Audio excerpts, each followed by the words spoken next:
Atendendo ao pedido de vocês, o Gol de Canela traz hoje a segunda parte do vídeo, que reúne as histórias de clubes que, infelizmente, foram obrigados a encerrar suas atividades agora em 2025.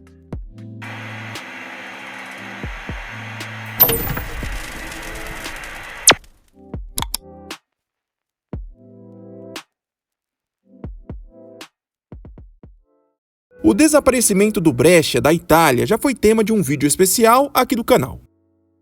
Vítima de uma péssima gestão administrativa, esse tradicional clube italiano foi expulso da última edição da segunda divisão e, como não apresentou recursos viáveis para cumprir as obrigações fiscais e financeiras exigidas pela Federação Italiana, não recebeu o registro necessário para a disputa da terceira divisão na atual temporada.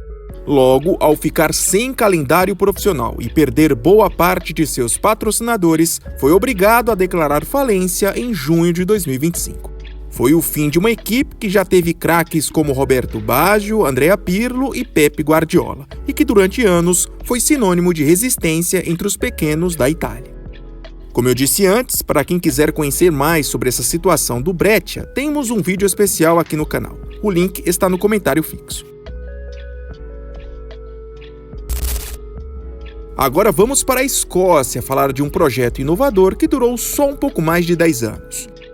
Fundado em 2014, o Broom Hall ficou conhecido nacionalmente por sua relação próxima com o futebol amador e comunitário, além da ousadia de disputar divisões inferiores com um projeto alternativo. Em 2022, ganhou visibilidade ao ser administrado por um grupo de influenciadores digitais, algo inédito no futebol escocês e que atraiu bastante a atenção da mídia. No entanto, o projeto não se sustentou. A falta de uma estrutura financeira, a dificuldade de atrair grandes patrocinadores e a instabilidade administrativa resultaram em quedas de desempenho e de receita. Foi assim que, em maio de 2025, após não conseguir renovar sua licença junto à Federação Escocesa, o Broom Hall anunciou oficialmente o fim de suas atividades. O time estava em sua 11ª temporada consecutiva na Lowland League, uma espécie de quinta divisão escocesa. Criado em 1969, o modesto Unión Deportiva Ibarra foi por muitos anos apenas um frequentador das divisões inferiores da Espanha. Para se ter uma ideia, somou ao longo da história 31 participações na terceira divisão. Apesar dos poucos resultados positivos, o time tinha uma grande representatividade na sua região, as Ilhas Canárias, servindo como vitrine para jovens talentos locais. Infelizmente, o Ibarra passou a conviver nos últimos anos com inúmeros problemas administrativos e principalmente financeiros, com um aumento considerável das dívidas com credores. Logo, ao perceber que a continuidade da operação era praticamente inviável, a diretoria anunciou a dissolução do clube. Com a reorganização das ligas na Espanha, o Ibarra vinha disputando nas últimas temporadas a quinta divisão nacional. Partimos agora para o Uzbequistão para falar do triste fim do Metalurg Bekabad. Fundado ainda na era soviética, o Metalurg era um time bastante ligado à indústria metalúrgica do país. Por muitos anos, foi presença constante na primeira divisão, sempre ocupando um papel de coadjuvante, mas formando gerações de jogadores que depois brilharam em outros clubes. A crise começou quando as fábricas que sustentavam o clube reduziram seus investimentos no esporte. Sem esse apoio, o Metalurg passou a acumular dívidas e, após ser rebaixado para a segunda divisão em 2024, não conseguiu atender às exigências mínimas para continuar nas competições profissionais do Uzbequistão. Foi assim que, em abril de 2025, o clube anunciou sua dissolução, encerrando quase 80 anos de história. Um dos casos mais bizarros desse vídeo vem do México. Como todos vocês devem saber, o futebol mexicano passou por uma verdadeira revolução nos últimos anos, o que abriu espaço para o surgimento de vários clubes-empresa. Um deles foi o Agricultores de Guasave.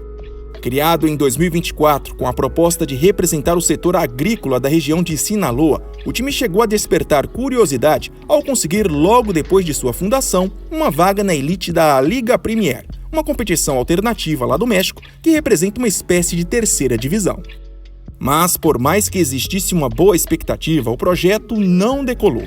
As altas despesas, o baixo retorno comercial e principalmente a falta de torcedores levaram o clube, em janeiro de 2025, deixar a cidade de Guasave e se transferir para Ensenada. Dessa forma, alguns meses depois, o time deixou de existir para dar lugar ao Ensenada Futebol Clube. O fim foi rápido, mas ilustra como muitos projetos de clubes-empresa no México não têm conseguido se manter no longo prazo. Se vocês quiserem um vídeo especial sobre esse assunto, deixe aqui nos comentários. Partimos agora para a China. Além do Guangzhou, caso citado na primeira parte, outro clube local que também deixou de existir em 2025 foi o Guangzhou Mighty Lions. Repetindo a trajetória de outros times do país que sucumbiram ao colapso financeiro do futebol local, em janeiro de 2025, o Guangzhou foi retirado das competições profissionais por dívidas insustentáveis e frequentes atrasos salariais a jogadores e demais funcionários. Para reverter a situação, o clube tentou negociar suas pendências e até contou com o auxílio do governo local para pagar parte dos salários atrasados. Mas, mesmo assim, a Federação Chinesa preferiu manter sua decisão e deixou o time de fora da temporada profissional.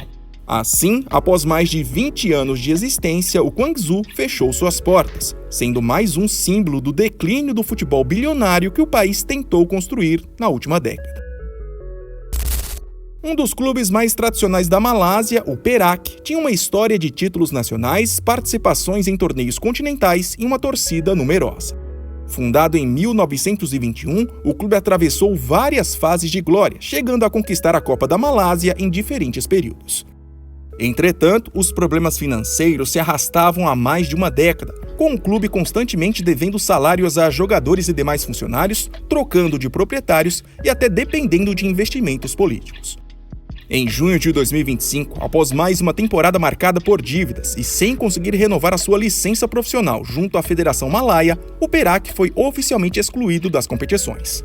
A torcida protestou, mas o peso da tradição não foi suficiente para salvar o clube, que encerrou mais de 100 anos de história. E para encerrar essa segunda parte, vamos até o Afeganistão para falar do Attack Energy, um dos clubes mais emblemáticos do país. Fundada em 1947, a equipe construiu ao longo das décadas uma reputação de força no cenário nacional. Durante muito tempo, figurou como um dos times mais competitivos da Liga Afegã, chegando inclusive a disputar torneios continentais e sendo apontado como um raro exemplo de profissionalização dentro de um futebol marcado por enormes dificuldades estruturais.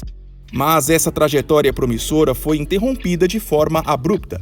Em janeiro de 2025, pouco depois de perder o título da primeira divisão no saldo de gols, a diretoria do Attack Energy anunciou a dissolução do clube. A justificativa foi polêmica. Os dirigentes alegaram manipulação de resultados para favorecer o título do rival Abu Muslim. Entre os exemplos citados estavam a vitória por 8-0 do Abdu Muslim sobre o Adalat, duas equipes pertencentes ao mesmo proprietário. Pessoal, muitos clubes ainda ficaram de fora, então se vocês quiserem uma parte 3, deixem aqui nos comentários. E não se esqueçam, se gostaram do vídeo e ainda não são inscritos, por favor se inscrevam no Gol de Canela. Até mais!